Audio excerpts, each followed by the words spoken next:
Hello everyone, कैसे हैं आप सब। तो आज की क्लास में मैं नॉन फेरस मटेरियल पढ़ाने जा रहा हूं और नॉन फेरस मटेरियल में आपको सिलेबस के हिसाब से एल्युमिनियम और कॉपर पढ़ना है।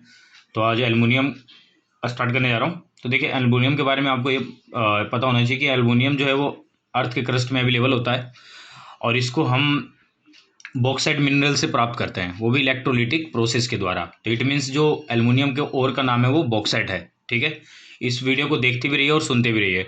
और उसके बाद इसी में आपको एल्युमिनियम पढ़ने के बाद आपको एल्युमिनियम एलओवी पढ़ना है। तो ये मोस्ट इंपॉर्टेंट टॉपिक है, ये 10 नंबर में एग्जाम में आता है। एग्जाम में कैसे आएगा? Explain aluminium with property and use. एक तो क्वेश्चन ऐसे बनेगा। दूसरा क्वेश्चन बनेगा explain aluminium alloy with property and use. अगर ऐसे पूछ लें तो आप कोई से भी एलओई के बारे में बता देंगे, या फिर ऐसे ही पूछ लेंगे, वो कोई एक नाम दे देंगे और उसके बाद में पूछेंगे कि इसको एक्सप्लेन करके बताइए। तो पहले स्टार्ट करते हैं एल्युमिनियम से। तो ये अर्थ क्रस्ट में अवेलेबल होता है और इससे पहले मैंने बताया कि ये किससे एक्सट्रैक्ट होता है, ये बॉक्साइट के द्वारा बॉक्साइट में से प्राप्त किया जाता है। तो लिखिए, इसमें आपको ये बताना है। तो it is extracted from from from bauxite. ठीक है, उसके बाद आपको ये भी पता होना चाहिए कि इसमें स्मॉल अमाउंट में कौन कौन से एलिमेंट होते हैं, उसको मैं लिख देता हूँ। इट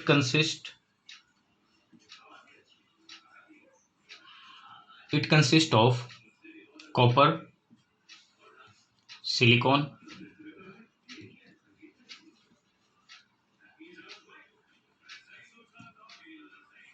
मैंगनीज, ठीक है, और मैग्नीशियम इन स्मॉल अमाउंट। इनकी जो मात्रा होती है बहुत कम होती है, पॉइंटों में होती है। तो ये आपको ये पता होना चाहिए। उसके बाद प्रॉपर्टी की बात करते हैं। प्रॉपर्टी देखिए, प्रॉपर्टी के बाद प्रॉपर्टी में आप यहाँ तो ऐसे करके पॉइंट पॉइंट लिख के भी इसको एक्सप्लेन कर सकते हैं। जैसे स्ट्रेंथ, तो एल्युमिनियम की स्ट्रेंथ कैसी होती है? बहुत अच्छी। तो हेडिंग बना सकते हैं स्ट्रेंथ। तो एक तो स्ट्रेंथ अच्छी होती है, हार्डनेस अच्छा होता है, थर्मल कंडक्टिविटी अच्छी होती है, इलेक्ट्रिकल कंडक्टिविटी अच्छी होती है, डक्टिलिटी अच्छी है, मेलेबिलिटी अच्छी है, मशीनेबिलिटी अच्छी है। तो इन्हीं सबको मैं पॉइंट पॉइंट करके आपको समझाता हूँ।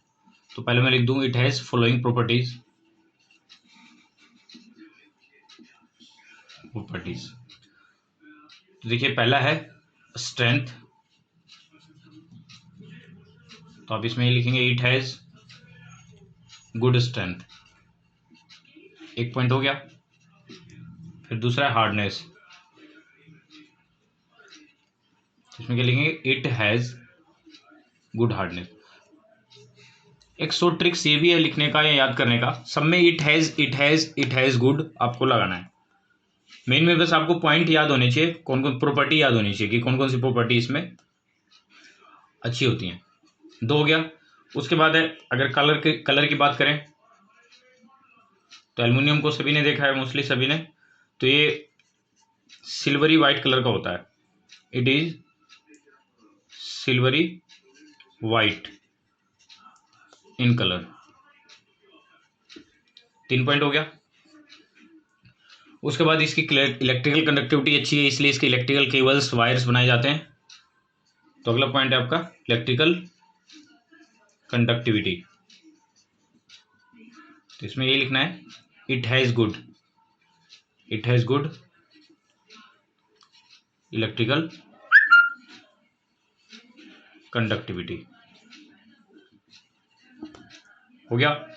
उसके बाद थर्मल कंडक्टिविटी अच्छी है, इसलिए इसके बर्तन बनाए जाते हैं। Thermal conductivity. तो इसमें भी आपको ये लिखना है, it has good thermal conductivity. उसके बाद है डक्टिलिटी।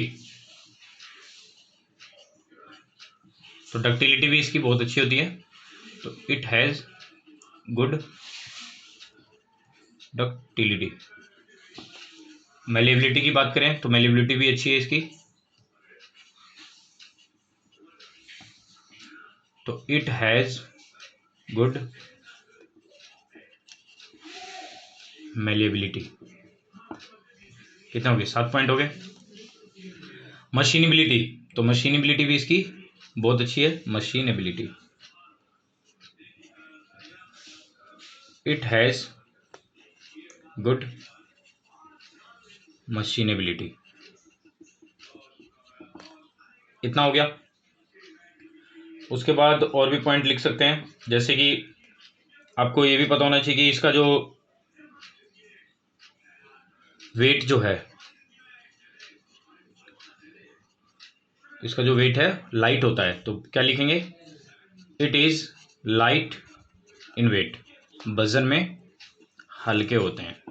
इसलिए इसके इसी इसी प्रॉपर्टी के कारण एल्युमिनियम के parts, sorry aeroplane aeronautical parts बनाए जाते हैं, एरोस्पेस पार्ट्स इसी के बनाए जाते हैं, इसी की वजह से। इतना हो गया। एक चीज़ और है कि वर्केबिलिटी, लास्ट पॉइंट है आपका वर्केबिलिटी। तो इसमें ये लिखना है it has good workability property. तो ये 10 पॉइंट आपको पता होना चाहिए और याद रहना चाहिए आप सभी को, ठीक है। उसके बाद एक पॉइंट और लिख सकते हैं इसमें, कोरोजन रेजिस्टेंस। ये मैंने करवाया नहीं, तो ये अभी करवा देता हूँ। कोरोजन रेजिस्टेंस, तो इसमें भी जल्दी से जंग नहीं लगता। तो इसमें आपको ये लिखना है it has good corrosion resistance. तो आपके प्रॉपर्टी में आपके 11 प्रॉपर्टी हो चुकी हैं। तो ये 11 प्रॉपर्टी आपको याद होना चाहिए, और ये बिल्कुल ये मेटल फेरस मेटल से मिलता जुलता ही है, ठीक है। तो उसके बाद इसके यूज़ के बारे में बात करते हैं। Uses of aluminium, uses of aluminium. तो पहला देखते हैं लाइट मेटल, एक एक करके बात करते हैं। देखिए लाइट मेटल होने की वजह से, क्योंकि लाइट मेटल है, तो लाइट मेटल होने की वजह से इसका जो यूज़ किया जाता है वो कहाँ किया जाता है? एयरक्राफ्ट, ठीक है। और दूसरा शिप बिल्डिंग इंडस्ट्री, शिप की बिल्डिंग बनाने में इसका काफ़ी रोल है, शिप बिल्डिंग इंडस्ट्री। दूसरा है हीट कंडक्टर, हीट कंडक्टिविटी अच्छी है या थर्मल कंडक्टिविटी अच्छी है। तो हीट कंडक्टर होने की वजह से इसका जो इसके बर्तन बनाए जाते हैं, मेकिंग कुकिंग यूटेंसिल्स, ठीक है। उसके बाद आपका तीसरा है यूजेस में इलेक्ट्रिकल कंडक्टर। देखिए इलेक्ट्रिकल कंडक्टर है, तो इलेक्ट्रिकल कंडक्टर होने की वजह से इसके क्या बनाए जाते हैं? इलेक्ट्रिक केबल्स बनाए जाते हैं, और ट्रांसमिशन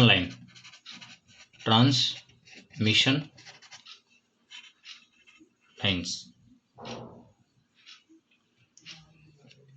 3 पॉइंट हो गए। उसके बाद है मेलिएबल है। बताइए आपको मेलिएबिलिटी प्रॉपर्टी अच्छी है, तो मेलिएबल मटेरियल होने की वजह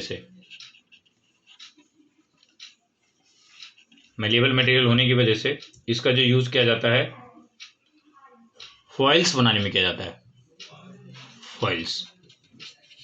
और ये फॉइल्स कहाँ कहाँ यूज होती हैं? सिगरेट्स में, ठीक है।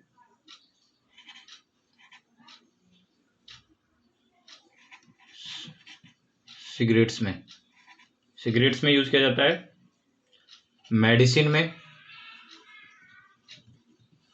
एंड फूड्स, इनमें यूज किया जाता है इसका। उसके बाद ये रिफ्लेक्टिंग मटेरियल है,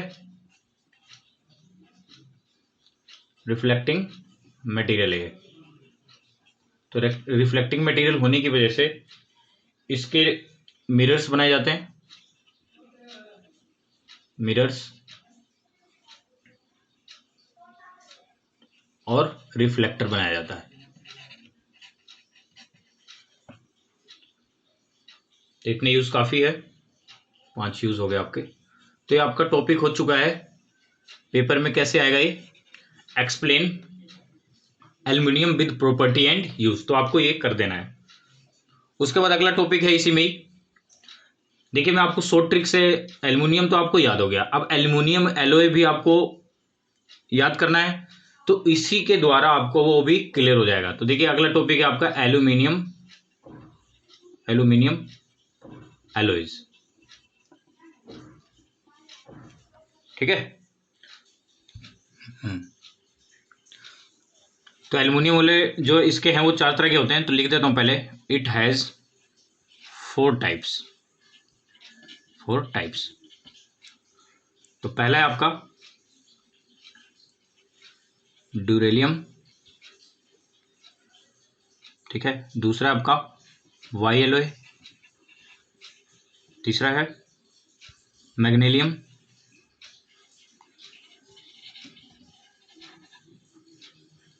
चौथा है आपका हिंडेलियम।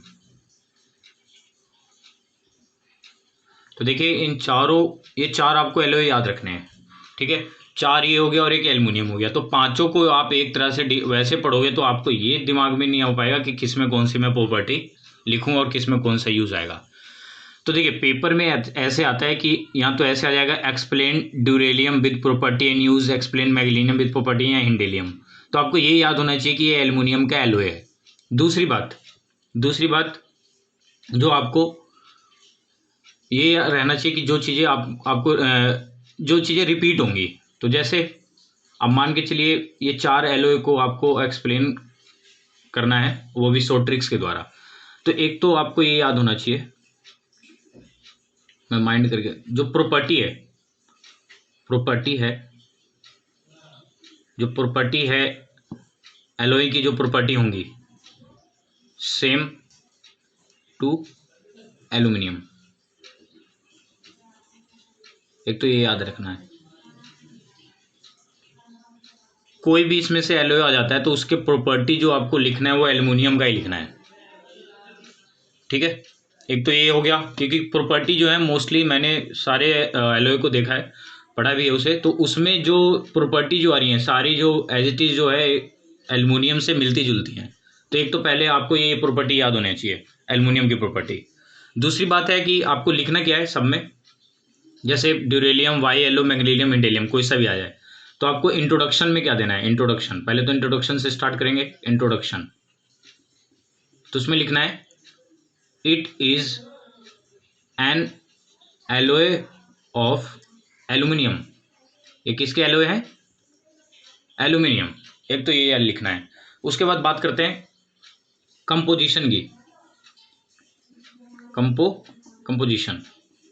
तो कंपोजिशन में आपको क्या लिखना है, यहां मैंने एल्यूमिनियम में करवाया था, देखिए इसमें, it consist of copper, silicon, manganese, magnesium in small amount. तो आप ये भी लिख सकते हैं, ये आप लिख सकते हैं कंपोजिशन में, it consist of copper, silicon, magnesium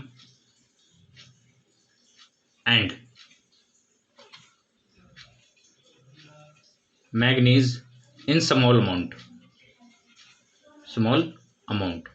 यहाँ तो ये लिख सकते हैं, यहाँ तो दूसरी तरीके से आपको बताना होगा कि कितनी मात्रा क्या क्या किस में है, हर एलॉय में कितने कितने कंपोजिशन से मिलके ये बना है। तो दूसरा तरीका ये है कि जैसे आपको बताना होगा, जैसे कॉपर है तो कॉपर को आपको 4%, मैं अगर बात करूँ हिंडेलियम की या ड्यूरेलियम की, तो उसमें कॉपर जो है वो 4% होता है। और जितने भी वाई एलो हो गया, मैग्नीशियम हो गया, मैग्नीज हो गया, ये जितने भी हैं, सिलिकॉन, मैग्नीशियम और मैग्नीज, ये जितने भी, ये इनकी जो मात्रा है, सिलिकॉन की, और ये मैग्नीज की और मैग्नीशियम की, इनकी जो मात्रा है वो पॉइंटों में। तो देखिए मैं लिख देता हूँ, मैग्नीशियम मैग्नीज, तो इनको रखना है 0.5%, 0.6%। सिलिकॉन की भी मात्रा 0.7%। रेस्ट इज क्या है, एल्यूमिनियम है। देखिए ये टॉपिक वैसा ही है जैसे आप इससे पहले आपने स्टील के बारे में जब आप पढ़ रहे थे और कॉपर के बारे में और उसके जो एलॉय हैं या टाइप्स ऑफ कास्ट आयरन जब पढ़ा था तो उसमें भी ऐसा ही था। तो सेम एज इट इज इसमें भी आपको वही बता रहा हूँ मैं आपको कि एल्युमिनियम के जब प्रॉपर्टी और यूज़ आपको जब याद हो जाएं और एल्युमिनियम एलॉय को जब आप पढ़ने जा रहे हो तो इतने सारी प्रॉपर्टी आपके दिमाग में मिक्सअप ना हो, उससे बढ़िया मैं आपको एक शॉर्ट ट्रिक सिखा रहा हूँ याद करने का। तो आपको पहले तो प्रॉपर्टी जो है आपको ये दिमाग में रखना है कि जो प्रॉपर्टी एल्युमिनियम एलॉय की वो सेम होनी चाहिए एल्युमिनियम के। इंट्रोडक्शन में आपको लिखना है it is an alloy of aluminium. Composition में it consist of copper silicon magnesium in small amount. या तो ये लिख सकते हैं और दूसरा या तो कंपोजिशन में आप ये बता सकते हैं। तो आपको दोनों में से जो बेटर लगे आप कर दीजिए। उसके बाद बात करते हैं यूजेस की।